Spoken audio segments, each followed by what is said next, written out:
location. It's Peter Groverman on the Global Grove with Albany Irvin. She's dynamic, she's exciting, and she's real. Her ability to zero in on product value, drive sales behind the scenes or in front of an audience has made her an expert in strategy and presentation.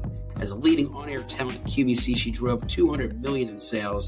Now she is helping reinvent the genre as host of Product Search Live, a new live shopping experience featuring some of the most promising consumer brands and backed by IRI data. Let's get inside the Global Grove with Albany Irvin. How you doing, Albany? Peter, I am doing great. How are you?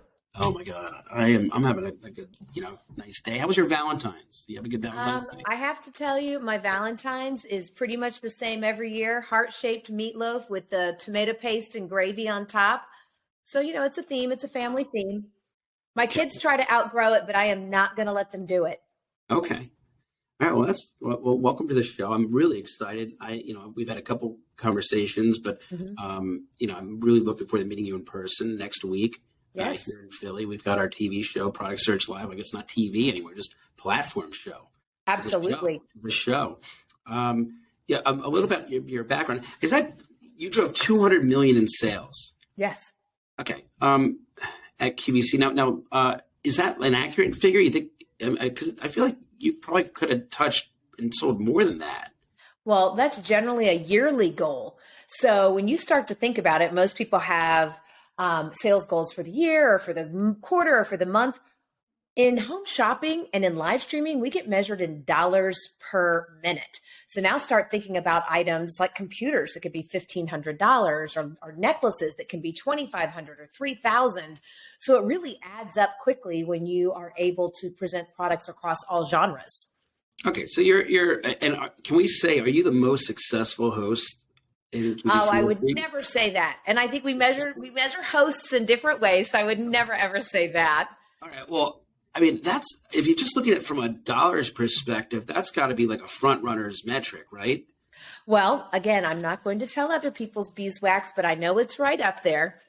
Well, I think I was born in products though, Peter. So it was already in my blood. I did infomercials and I came from product development. So it was already in my blood to get that going.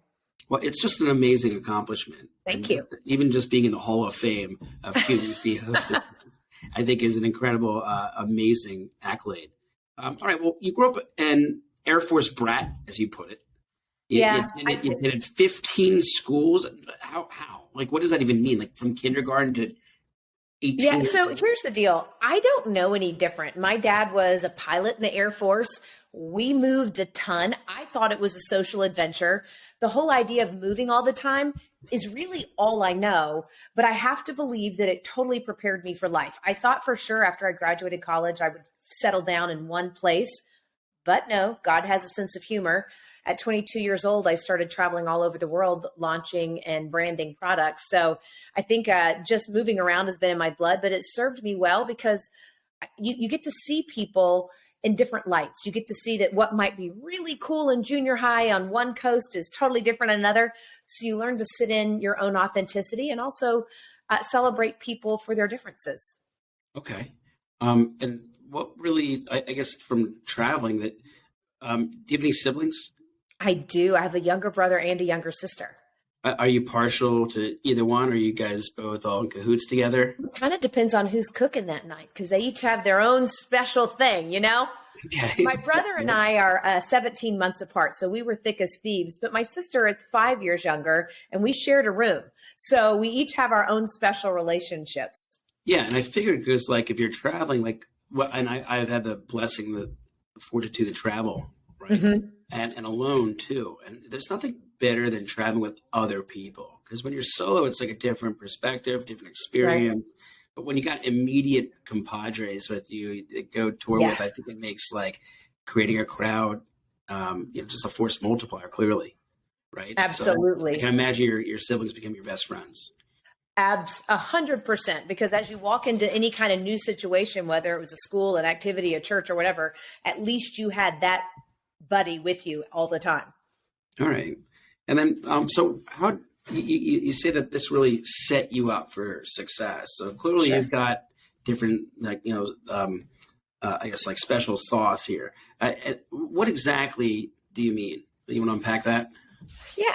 So I think moving around allowed me to see people in different ways. I think so many times if you find somebody that's been born and raised and lived their entire life in one place, they have the perspective of that one place. For me, I was very fortunate to live all over the country. We traveled internationally, so I got to see all of that. And then I should also preface it a little bit with I'm a super geek. I was that curious cat that always asked why, wanted to know things, how things worked. My educational background is in chemistry. My degree is in chemistry and biology.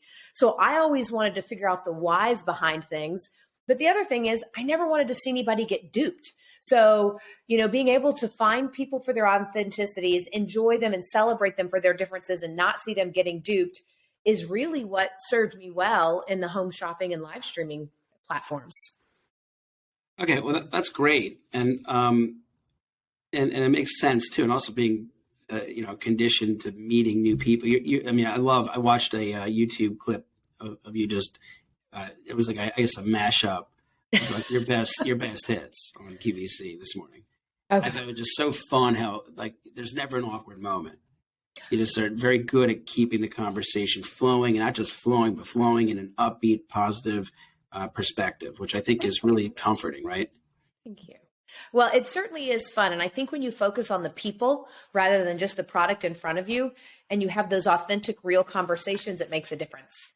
Yeah. And everyone's got a story to tell.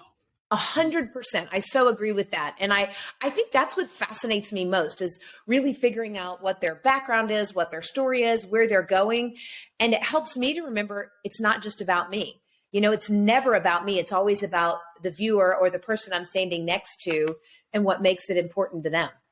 I love what you said. You hated seeing people get duped. I think that is, first off, I've never heard someone say that before. None of those words. Yeah. And where does that stem from? Were you duped, or did you saw someone get duped, or how did that come to light? So early in my career, I was actually traveling, and this is going to date me a little bit. I was traveling all over the world with Canon cameras when they were launching, when they took cameras from film cameras to digital cameras. So sometimes I would do big trade shows. Sometimes I would do professional photography events. But one day I was in this huge, very well-known camera shop in New York, and we were there to help launch a new camera. And people would walk up to the counter and ask people behind the counter, the sales guys, I would like to see a Canon, blah, blah, blah. I'd like to see a whatever. And they kept shifting them to different brands. And I finally said to the guy, dude, what's up? Like, we're here for an event and people are asking for our cameras and you're showing them something else. And he goes, well, I don't mean to offend anybody, but I get a kickback for selling this brand today. And I thought, you've got to be kidding me. I didn't know that somehow, I was so young and so naive and didn't realize that there were spiffs being handed out or different incentives, if you will. And I thought from that point on, I really want to use my ears first. I want to hear what he or she is looking for and help them solve their problem. It's like you don't need a 4-wheel drive if you live in the city. So what is it that each person needs? There isn't necessarily a good, better, best. It's what's right for me right now. And I didn't want anybody to get duped for someone else's benefit or because they had a different agenda. That's really a good story. I think there's a lot you saw. I can't believe they would do that when you're hosting the event there. What a jerk. Yeah, seriously. But all right, well, that's cool. Well, what gets you excited about a brand? I get excited about a brand when I find that they are so passionate, when they really have something that just that je ne sais quoi, that something that lights their fire. I think we've all seen products that, promise you empty hopes and dreams and deliver nothing. So when I find a product that really solves a problem or does what it says it's going to do. If it's a skincare product, I love to see the clinical results. If it's a household product, if it solves a problem or makes life easier, that's what gets me excited, is really kind of peeling back the layers of the onion and discovering what makes that product unique and how it solves problems on a human level. All right, that's cool. And then, of course, the founder stories. You love that. Well, you got to think about it. Why did somebody pour their hopes and dreams and possibly pocketbook into something? And that's a big part of why a brand evolves and why it's successful. Yeah, I say the same thing about when I get a business card. Right. I get a business card from someone. A lot of people, I give them a card and they just don't even look at it. They put it in their pocket. They don't, I'm like, you idiot. People spent months of their lives creating their brand and their logo. And there's nothing more respectful you can do than just acknowledge the card. Even the font or the thickness of the card stock is all deliberate actions that are made by these individuals to tell their story or their brand and bring it to market. And it's like such a little nuanced thing that I really take a passion recognizing. So I can appreciate. So I don't know if you've ever traveled in Asia much, but I used to work in Taiwan quite a bit. And it's interesting that you bring up this business card thing, because in those countries, they hand you a business card with both fingers. They thrust it forward with their thumbs and their first fingers. You're supposed to accept it that way and really take it in. And it's rude if you don't. And I love that you say that, because we are such an instant gratification society. I mean, microwaves take too long. Text messages take too long. We don't take the time to really digest that human currency. And something as simple as taking in that business card or taking in someone's perspective makes all the difference in the world. Yeah, it's a presentation. Yes. And the idea of having it, they even have it so nuanced that your name needs to be out facing them so they can see it. And then when you take it with two hands. You look at both sides, you look back up, and then you put it in your pocket. Yeah, it's the only way I give my business card. We're going to practice that next week. We'll practice that together next week. Wouldn't that be fun? Yeah. Oh, well, that's a good. So let's talk about the show a little bit too. You met Martin. Yes. My co-CEO of Product Search Live, which is the biggest honor of my life. Do you know the backstory about Martin and I, or where did you ever hear that story? Let me hear it. So my cousin Roger Braunfeld has a law firm in Philadelphia. Him and Martin cross paths. And I've been talking about doing a reinventing QVC show for over a year. Because my background has been with Grovara, taking wellness brands global and American consumer packaged goods global. And so I had I think I've been to over 70 countries, Albany, which is kind of fun. Yeah. And I have access to over 150 different brands. So I have the relationships with I got a full spectrum here, but my real interest has been in media and a way of merging the commercial aspect and the sale with the actual presentation, the marketing, go direct to the end consumer. I love figure that out. And Roger, my cousin, knew that. He meets Martin. It's like, Martin, meet Peter. I told Martin what I'm thinking. Martin's was like, I've been waiting forever for someone to talk to me about this. Let's do this. Let's figure this out. And here we are. We figured it out, and it's been such an honor to learn from him and then now get introduced to people like yourself. And I think that good people are like strong magnets. We tend to always find each other throughout life. Now, do you have an Albanyisms book? Peter, I talk for a living. I can't help myself. I know, but keep going. All right, but then so that's how I met Martin, and it's and he's such a force, right? He comes in, he's such a presence, and you can't mistake Martin. Martin's, he's a giant, amazing human. Yes. But what was your genesis story with him?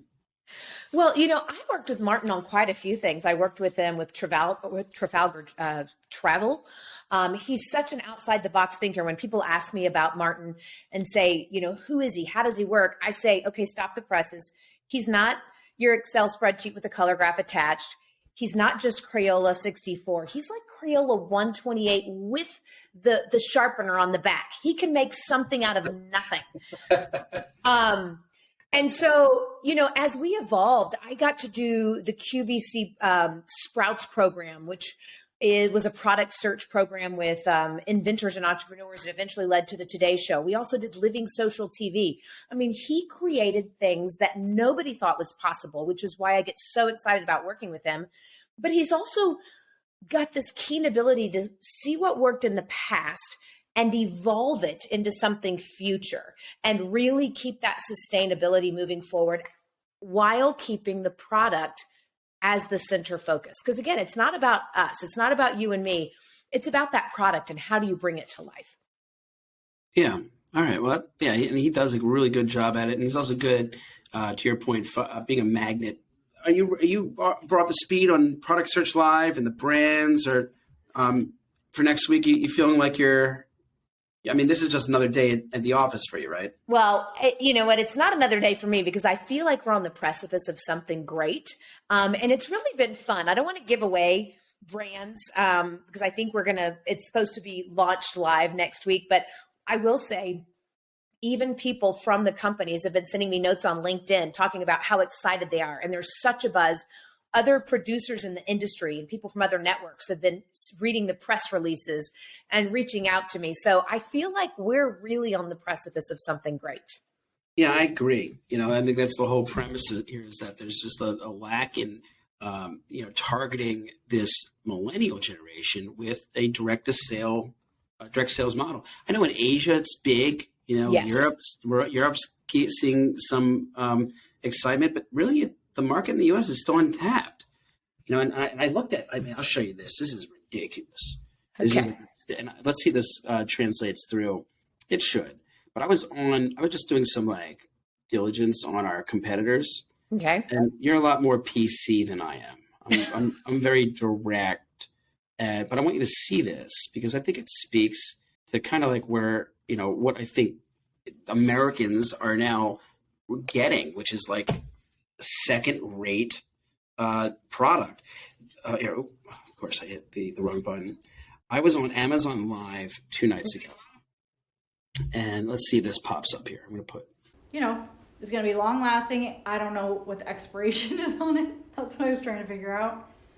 Yeah, mine has expired. Okay, I will purchase a new one. But we do use this in my family often. It says it relieves diaper rash within 6 hours. So another one of those kind of like the butt paste where it creates that like barrier. This one is a little bit more like, I don't know, it's kind of like, I don't know. First off, who is this woman? Where is she? Yeah. She's showing a product and it's expired. She hasn't said the product's name once. There's an echo and the camera lighting is just not even, what is this? This is Amazon. This is what Amazon's product is. It doesn't make sense. And we can do a much better job. I think we could do a great job. And again, you said you're more PC, so forgive my colorful thought process here. But if someone just vomits up bullet points to me, they're not doing me a service. I could have read all of that information on a screen. What I really want to know is if my baby is crying at night and I go to change their diaper and the skin is red and rashed and it's irritating and I just want to provide some soothing relief, how can I do it? Yeah, I didn't even know what you were doing. You had me. That was great. Oh crap. Oh boy. Yeah. Okay, yeah. Thursday's gonna be a lot of fun. That was Albany. Right. Well, that's my point. Okay. So let's stop. So what is like a good secret then to like lives, to being like a good hostess? Because I'm going to be doing this too. I'm going to be walking the floor, talking to people, having like a little thing with you here. But like, give me some pointers.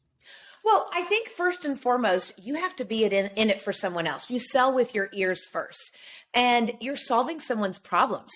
If I'm just vomiting up bullet points or I'm there for myself to see how many widgets I can sell, it's already going to be a failure. And because it's not about me, it's about her or him and solving that problem. Understand the emotional why. Why does somebody need, again, not my words, the product name, butt paste? Why do they need it? Why are they solving a problem? Is it because the baby's up all night? Is it because there's a rash? Is it because it's a sensitive skin issue? What is it about this particular product that can really have what I call human currency? And when we can discover that human currency and connect authentically, I'm the first one to say, if I don't know something about it, like, ooh, I'm not your professional butt paste girl. My kids are well beyond that. But what I do know as a mom is, so I think it's that human currency and the authenticity that separates it out. And no one knows everything. So when you can go in and really relate on that human level and bring them to a point of not only education, but validation in an emotional way, in that amygdala, in that deep part of the brain that's beyond the prefrontal cortex. And now I'm going to geek out on you here, Peter, but our prefrontal cortex says, I like it, I don't like it. I need it, I don't like it. My favorite color is blue, you have red. I have $1, it's $5. That's not what it's about. It's never about that. It's about what part of life gets better because people run faster from fear than to pleasure. And that's my job, is to help them on that journey, that path to purchase. Path to purchase. Oh boy, keep going. That's great. I get it. And I think you're totally right. And that makes perfect sense. And yeah, definitely listening and also guiding, there's giving people I guess the right prompts to get to that purchase. All right. Well, you were on air for how many years? Or how long have you been on TV? I have been on TV since 1997. Okay. That's a time or two. Nice. Do you have a most embarrassing moment? Oh my gosh, I have a most embarrassing moment. And it happened to have been at QVC. So what you may not know about me is I'm a transformed tomboy. And if I could be on the back of a dirt bike or a motorcycle, I'm happy. So one day I had a 3-hour show. I mean, it was a long gift show. And at the very end, we were selling this kind of 3-legged scooter thing. And so I went to my producer, his name was Chunky. And I was like, Chunky, I have an idea. Let's ride the scooter from set to set for 3 hours to promote it and tease it and set it up. And he was like, oh, I don't know, Albany. I don't know if that's a good idea. There's cords, there's cables, there's lots of movement. And I said, oh, Chunky, it's going to be fine. I promise it's going to be great. So for 2 hours and 45 minutes, I rode that scooter from set to set, had a great time. We get into the actual cell, the biggest set in the entire building, lots of room, okay? Should be lots of room for no error. We're going around in circles showing how it works. The guest says something about how the safety features are designed so that your children won't get hurt. I have no idea what happened, but I went over the top of the bars, did a ninja roll. My mic pack went one way, my IFB pack. I mean, it's still on YouTube. I do this crazy ninja and I get up and I'm laughing so hard I can't hardly stand myself. And all I hear in my ear is, really? Now I have to do paperwork. Because, it was an accident on set, but it was hysterical. But I have to tell you, we still sold over $150,000 in scooters because it was real. It was authentic. And dumb stuff happens. We don't expect perfection. Yeah, I was meeting with a young entrepreneur last night, and he was showing me videos and how he gets 400,000 views on TikTok. Yeah. Did Martin explain to you our whole affiliate model that we're building out? I've heard a little bit about it. It's really cool. So right now we're trying to create it so that people can monetize their social media engagement. Because right now a lot of people have a lot of followers and they might make some ad revenue, but there's no set platform for how they can actually make money. Right. And also there's really no metric right now that's gauging. Someone might have 1 million followers, but when they go live, 40 people actually tune in. So there's no real set metrics or KPIs yet, or at least it's not mainstream. There's not one front runner who's the place where you want to make money as an influencer you go to. There might be some agencies now that are signing them up, and there's some third party systems but there's no real set format, or especially there's no media that I'm really too aware of where people can come in, plug in, go live, make money. And so the idea here is to have those side-by-sides, no different than what we have here with, Riverside podcasting. But we're going to have you're going to be live streaming on air with the talent and the guests and the products. And then on the screen next to them is going to be the influencer. And they're going to be able to commentate in real time on what you're doing. So they can be like, oh man, I don't know. Look at this guy, whatever they want to say. And if their audience then makes a purchase, right, they get paid. I love it. Yeah, I think it's really cool. But one of the things that he was telling me, this influencer was telling me was about, I said, what makes, and he was showing me his TikTok videos. He had one video got 4,000 likes or views. Another video had 400,000 likes. I go, what's the difference? He goes, I think I over-engineered the first one. And people don't like the over-engineer. They like something raw and authentic. Mm-hmm. They like very clean and clear and authentic. And I think that's kind of really, there's been such and even now with the whole artificial intelligence and stuff and what's real, what's fake, being able to have something wholesome, real, tangible, they can relate with and trust, I think is going to be really the differentiator between what we bring to market and what else. I love it. I agree.